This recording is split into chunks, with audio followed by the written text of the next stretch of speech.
సిద్ధమూలిక పరిచయాలు YouTube channel అందరికీ నమస్కారము. యాస్టాక్ సిద్ధమూలిక పరిచయాలు యూట్యూబ్ ఛానల్ అందరికీ నమస్కారము. నేను ఒక మూలిక గురించి చెప్పబోతున్నాను. మూలిక ఏమిటంటే ఉలిమిడి చెక్క అంటారు, వరుణ చెట్టు అంటారు, ఉష్కమాన్గా పిలువబడేటటువంటి వనమూలిక. దాన్ని మళ్ళొకసారి చెప్తాను. ఉలిమిడి చెక్క, వరుణ, ఉష్కమాను అని రకరకాలుగా పిలుస్తారు.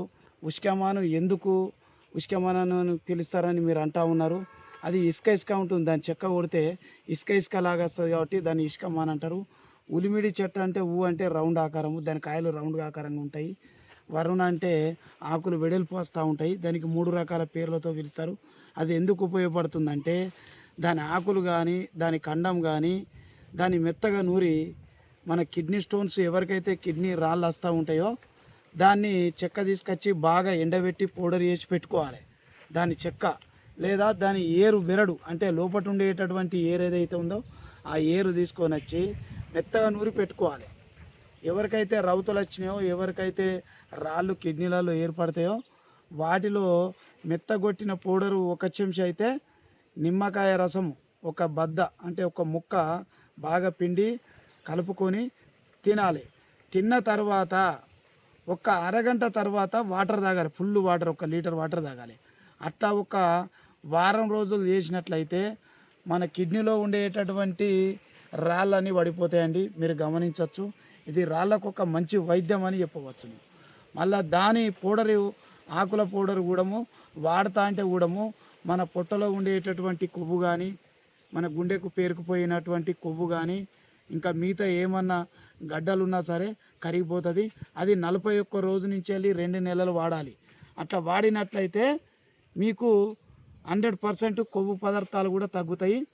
మాంసం కృతులు కూడా తగ్గే అవకాశం ఉంటాయి. మాంసం గడ్డలు కావచ్చు, రక్తగడ్డలు కావచ్చు, వాటిని అన్నిటినీ కరిగించాలంటే ఈ వరుణ చెట్టు యొక్క బెరడు కానీ, బెరడు దొరకన పక్షాన మన ఆకులు కానీ దాన్ని తీసుకొని పౌడర్ చేసుకొని రోజు గోరువెచ్చ నీళ్ళల్లో ఉదయము రాత్రి పావు స్పూన్ వాడాలి.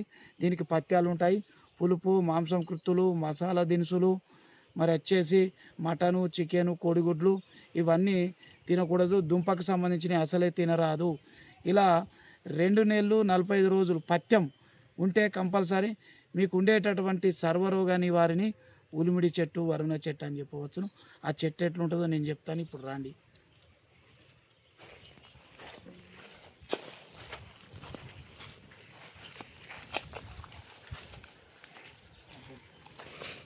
నన్ను కాటిచ్చు, నేను ఎక్కిన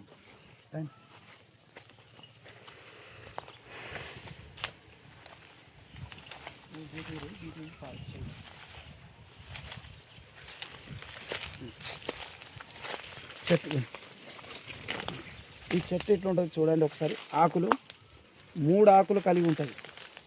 ఇలా 3 ఆకులు కలిగి ఉంటాయి. ఉలిమిడి చెట్టు, వరుణ చెట్టు అంటారు. ఈ చెట్టు ఆకారం చూపెడతాను మీకు. ప్రతి గ్రామంలో ప్రతి అడవిలో ఈ ఉలిమిడి చెట్టు ఎట్లుంటుంది, దీని ఆకారం ఏంటంటే 3 ఆకులు కలిగి ఉంటుంది. దీని తోక పొడవు వస్తుంది, ఇంచుమందం పొడవు వస్తుంది. ఆకులు 1, 2, 3 వస్తుంది. ఈ ముందటి భాగంలో ఆకుపచ్చ గ్రీన్ కలర్ ఉంటుంది. వెనుక భాగాల జర గోధుమ రంగు తెలుపు వస్తూ ఉంటుంది. ఒక్కొక్క కాడకు వచ్చేసి 3 ఆకులు కలిగి ఉంటుంది. చూడండి మీ గ్రామంలో ఎక్కడున్నా. దీని కాయలు ఎట్లా అంటే ఆదొండ కాయలు లెక్క పొడుగొస్తుంది, గుండ్రగా వస్తాయి. ఇది చెట్టు జాతికి సంబంధించింది. చెట్టు ఆకులు ఇలాగుంటాయి, మండ అలాగుంటుంది. దీని కాయలు ఇంకా కాయలేదు, పూతనే వచ్చింది, ఇంకా కాయలు కాలేదు. ఇంకా దీనికి టైం ఉంటుంది. ఇది పెద్ద మాను, దీన్నే ఇసుక మాను అంటారు. చూడండి ఇలాగుంటుంది ఆకులు. చూడండి ఇట్లా ఈ మొదలు చూపే, ఈ మొదలు ఇట్లుంటుంది. మొదలు ఇలాగుంటుంది. దీన్ని ఒకసారి కొట్టి చూపెడతా.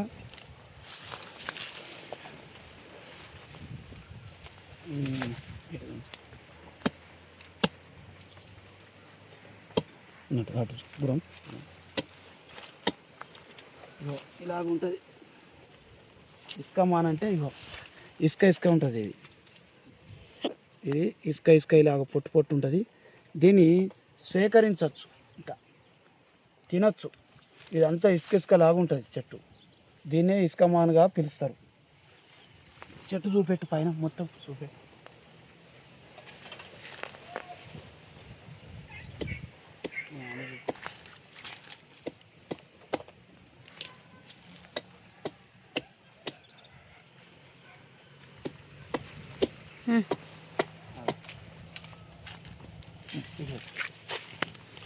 దీని చెట్టు ఒకసారి ఇట్లా పెట్టు